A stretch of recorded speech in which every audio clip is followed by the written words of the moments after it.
এখন আমাদের তো বাড়ি দেওয়া লাগবে, হেঁটে হেঁটে তো যাইতে পারবো না। ঈদযাত্রায় গণপরিবহন বাসের ভাড়া বাড়ানো ও অতিরিক্ত টাকা আদায়ের ঘটনা যেন এক নতুন নিয়মে পরিণত হয়েছে। প্রতি বছরই যাত্রীদের কাছ থেকে অতিরিক্ত টাকা আদায়ের অভিযোগ আসে এবং এবছরও তার ব্যতিক্রম হয়নি। না দিলে অপশন নাই, টিকিট নেই আপনার কাছে, এখন আমাদের তো বাড়ি দেওয়া লাগবে, হেঁটে হেঁটে তো যাইতে পারবো না।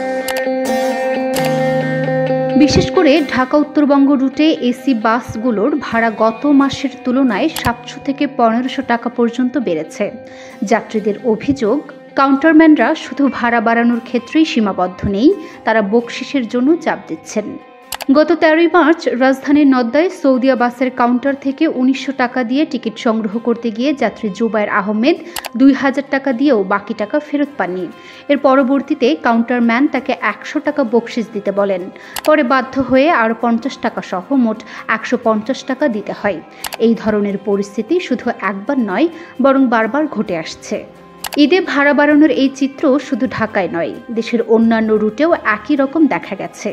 ঢাকা চট্টগ্রাম, ঢাকা রাজশাহী, ঢাকা রংপুর রুটের এসি বাসগুলোর ভাড়া অতিরিক্ত বাড়ানো হয়েছে, যেখানে নিয়মিত ভাড়ার চেয়ে 700 থেকে 1500 টাকা বেশি আদায় হচ্ছে।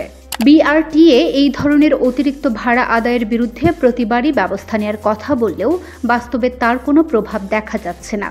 মালিকদের দাবি, এসি বাসের ভাড়া সরকার নির্ধারণ না করায় তারা ইচ্ছেমতো ভাড়া বাড়াচ্ছেন। এর ফলে যাত্রীরা প্রতিনিয়ত ভাড়া বাড়ানোর দুর্ভোগের শিকার হচ্ছেন, যা যাত্রীদের জন্য এক বড় চ্যালেঞ্জ হয়ে দাঁড়িয়েছে। এদিকে সরকারিভাবে একাধিকবার কঠোর পদক্ষেপ নেওয়ার আশ্বাস দেওয়ার পরও বাস মালিকদের অতিরিক্ত ভাড়া আদায়ের প্রবণতা থামানো যাচ্ছে না। শ্যামলী এনআর ট্রাভেলসের ব্যবস্থাপনা পরিচালক ও বাংলাদেশ বাস ট্রাক ওনার্স অ্যাসোসিয়েশনের সাধারণ সম্পাদক শুভঙ্কর ঘোষ রাকেশ বলেন, নন এসি বাসের ভাড়া কার্যকরী ধরতে হবে। বিআরটিএ সবসময় নন এসি বাসের ভাড়া নির্ধারণ করে। এসি বাসের জন্য সরকারকে ভ্যাট দিতে হয়, এজন্য এটি মালিক দ্বারা নির্ধারিত হয়ে থাকে।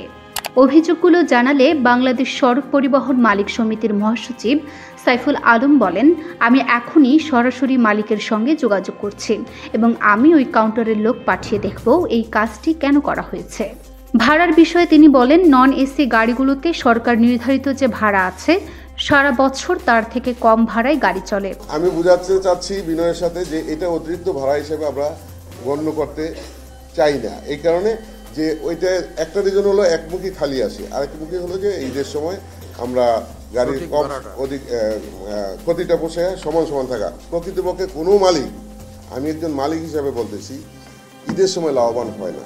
ঈদের সময় যেহেতু একমুখী যাত্রী হয় এবং ফেরার সময় খালি আসে, এছাড়া এই সময়ে অন্যান্য সময়ের মতোই কিন্তু ব্রিজের টোল, কর্মীর বেতন সবকিছুই সমান। এজন্য ঈদের সময়ে যাত্রী বেশি থাকায় সরকার নির্ধারিত ভাড়া দাবি করে। এতে যাত্রীরা মনে করতে পারেন তারা ভাড়া বেশি নিচ্ছে। বিষয়টি জানতে চাইলে বিআরটিএর চেয়ারম্যান মোহাম্মদ ইয়াসিন বলেন, এটা ঠিক না, তারপরও স্পেসিফিক আমি জানাচ্ছি।